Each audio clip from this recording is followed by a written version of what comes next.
ఇక్కడ జీడబ్ల్యూఎంసీ 54 డివిజన్లో ఉన్న ప్రజలందరూ కూడా, మహిళలందరూ కూడా అసలు నెల 6 రోజుల నుంచి ఈ కాలంలో కూడా నెల మీద 6 రోజులు ఈనాటికి అని చెప్పేసి అని తాగునీళ్ళు వస్తలేవని చెప్పేసి అని సమస్యలు ఉన్నాయి. మా దృష్టి తీసుకురావడం వల్ల ఈరోజు ఇక్కడ ధర్నా చేయబడడం జరుగుతుంది.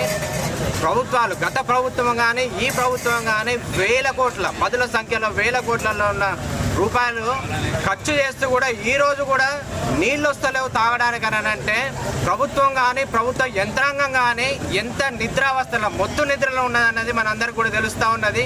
ఇప్పటికైనా కానీ ప్రభుత్వ యంత్రాంగము క్షేత్రస్థాయిలో వచ్చేసి ఏసీలల్లో, ఆఫీసులల్లో ఏసీలు వేసుకొని కూర్చోకుండా ప్రజల కోసం, ప్రజల డబ్బులతోనే కదా మీరు జీతాలు తీసుకుంటున్నది.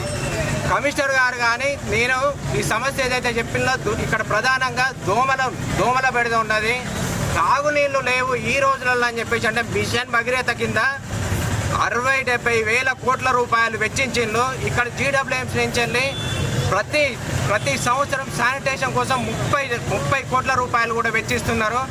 ఏహెచ్ఓ కానించి మొదలు పెడితే సిఎంహెచ్ఓ వరకు కూడా మేము ఈ సమస్యను వాళ్ళ దృష్టి తీసుకపోతే వాళ్ళు కనీసం చీమ కుట్టినట్టు కూడా లేదు.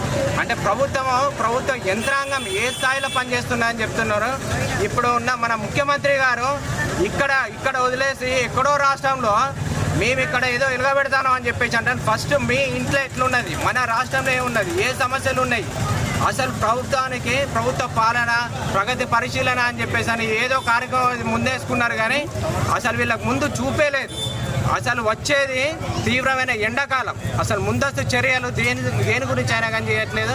మేము పదే కూడా ప్రభుత్వ యంత్రాంగానికి సమస్యల దృష్టి తీసుకుపోయినా కానీ స్పందన కరువైంది, అసలు స్పందించట్లేదు. కాబట్టి నేను మున్సిపల్ కమిషనర్ గారిని కోరుతున్నాను, మీరు క్షేత్రస్థాయిలో రేపు పొద్దున ఇక్కడ పర్యటన రాండి. నీళ్లు లేకుండా మీరు కూడా, అధికారులందరూ కూడా, ప్రజలైతే ఎట్లా ఇబ్బంది పడుతున్నారో మీరు కూడా అక్కడ ఉండి చూస్తే మీకు ఆ ఇబ్బందులు తెలుస్తాయి.